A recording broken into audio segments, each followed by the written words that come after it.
اور ہے کہ گھن کے کیڑے سے بن رہا ہوں بشر،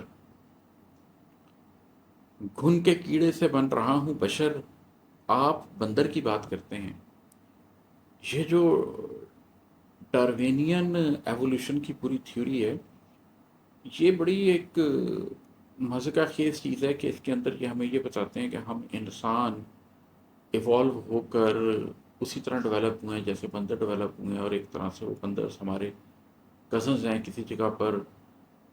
ہمارے انسیسٹرز میں سپریٹ ہوا یہ ڈی این اے، اور ایک ڈی این اے ڈیولپ ہوتے ہوتے بندر بن گیا، ایک ڈی این اے ڈیولپ ہوتے ہوتے انسان بن گیا۔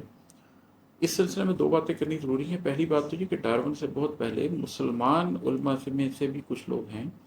جنہوں نے ایوولوشن کی بات کی تھی، لیکن وہ ایوولوشن کو as a way of creation بات کرتے تھے، وہ ایوولوشن کی بات ایسے نہیں کرتے تھے کہ یہ سارا کچھ خود ہو چکا ہے۔ اور دوسری بات یہ کہ اگر اس بات کو مان بھی لیا جائے بل تو وہ ڈیبیٹیبل ہے۔ اب تو ایوولوشن کے اگینسٹ بھی بہت سے بایولوجسٹ نے بات کرنی شروع کر دی ہے، اگرچہ مین اسٹریم سوسائٹی میں تو ایوولوشن کو ایک ریلیجن بنا لیا گیا ہے، لیکن اس کے باوجود ایوولوشن کے اگینسٹ بھی بہت سی آوازیں اٹھ رہی ہیں۔ لیکن اگر ہم اس کو مان بھی لیں تو بھی ہمارا بلیف یہ ہے کہ یہ جو آپ کو بہت لاکھوں سال پرانے ڈھانچے ملتے ہیں، یہ ہومو ایریکٹس کے یا ہومو سیپینس کے ڈھانچے ضرور ہوں گے، جو ہم سے ملتے جلتے بھی ضرور ہوں گے،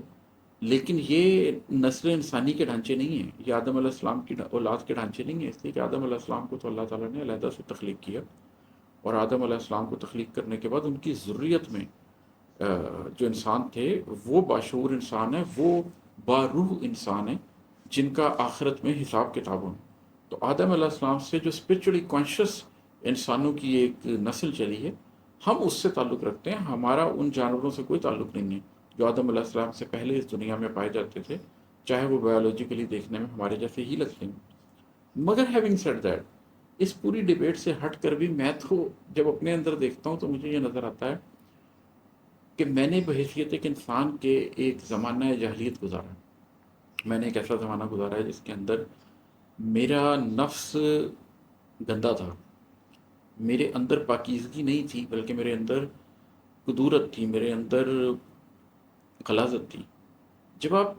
اس بات کو سمجھ لیتے ہیں کہ آپ پاک نہیں ہیں، آپ کے اندر اس دنیا نے بہت گند پیدا کیا ہے، اور آپ کو اپنی سیلف ایوولوشن کی ضرورت ہے، آپ کو اپنی ریشنل فیکلٹی کو ایوالو کرنے کی ضرورت ہے، اس کے بعد آپ کو اپنے ایموشنل کوشنٹ کو ایوالو کرنے کی ضرورت ہے،